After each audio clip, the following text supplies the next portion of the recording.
Bonjour, je vous présente ici, dans cette capsule, le cahier d'inspiration, qui est un outil vraiment formidable, autant pour les ateliers d'écriture que dans la vie quotidienne de la classe, pour générer des idées. Alors, on peut être créatif, on peut s'inspirer de différentes choses, pas seulement pour écrire, mais dans la vie de tous les jours. Moi aussi, j'ai un cahier d'inspiration et à chaque année, je m'offre le plaisir de m'en faire un parce que j'ai besoin d'inspiration aussi pour aider mes élèves, mais pour mes textes que je veux écrire ou pour différentes situations dans ma vie. Et il n'y a rien comme être un exemple pour pouvoir inspirer les élèves. Donc, c'est pour ça que pour moi, c'est important de faire mon cahier d'inspiration. Qu'est-ce qu'on retrouve dans le cahier d'inspiration? Bien, différentes choses. Alors, il y a certains ateliers d'écriture qui vont demander de générer des idées. Alors, nous, dans notre classe, ce qu'on fait, c'est que les idées que l'on génère, on les met à même le cahier d'inspiration. Alors, vous voyez ici, une élève, ce qu'elle a fait, c'est sa pile de livres à lire. Donc, ça, c'est quelque chose aussi qu'on fait parce qu'on fait des coups de cœur littéraires dans nos ateliers de lecture. Et donc, pour s'inspirer de ce que les autres ont aimé comme lecture, ils viennent rajouter des livres qu'ils veulent lire dans leurs ateliers de lecture. Donc, ça, c'est un exemple de choses qu'on peut retrouver.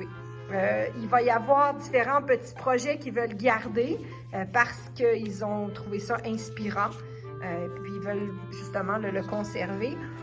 Ici, on voit justement, ça fait partie aussi d'un atelier d'écriture où on devait s'inspirer d'un endroit qui nous intéresse ou qui nous inspire, un endroit où on a vécu différents petits moments et c'est dans ce petit moment-là, dans cet endroit-là que l'élève a dessiné et où elle a vécu différents petits moments. Ça fait partie d'une des mini-leçons dans les ateliers d'écriture. Donc, vous voyez ici, à partir de ces petits moments-là, elle va s'en choisir un qu'elle trouve intéressant pour pouvoir écrire une histoire, un petit moment avec cet événement-là. Donc, vous voyez, là, c'est vraiment différentes choses qu'on peut retrouver. Et ce qui est intéressant, c'est qu'avec ce cahier-là, après, on peut revenir pour trouver différentes idées, pour se laisser inspirer. Donc, vous voyez, là, il y a vraiment de tout. Ici, je crois que c'était une activité qu'on avait fait. Donc, c'est vraiment très diversifié et c'est à l'image de chaque élève. On a aussi un outil qu'on aime beaucoup dans notre classe.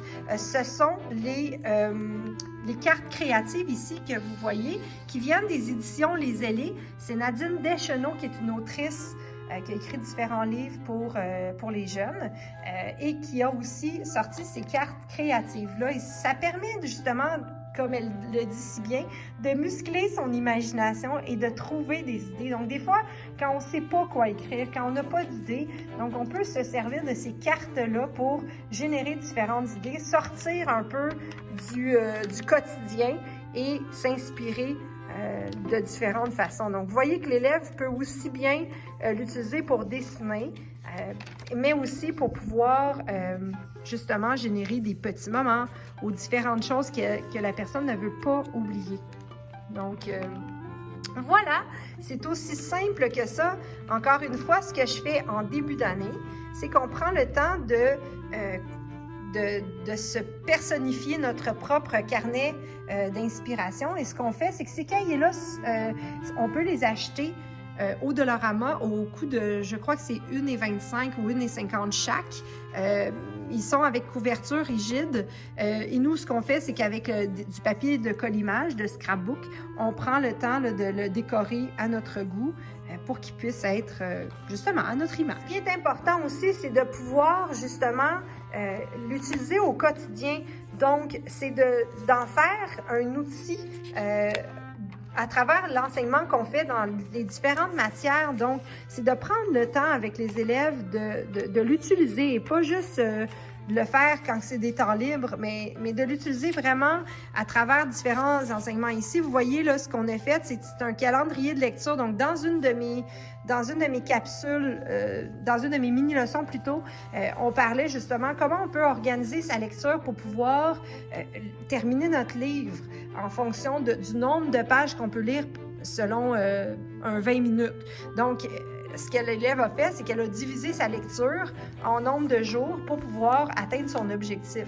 Donc, ça faisait partie d'une de mes mini-leçons. Alors, on l'a intégré à même le cahier d'inspiration.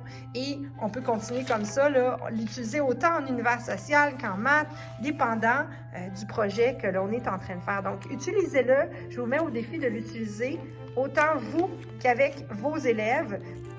Pour le rendre justement là, un outil de travail au quotidien, que ça vienne quasiment notre meilleur ami, le cahier d'inspiration. Donc voilà!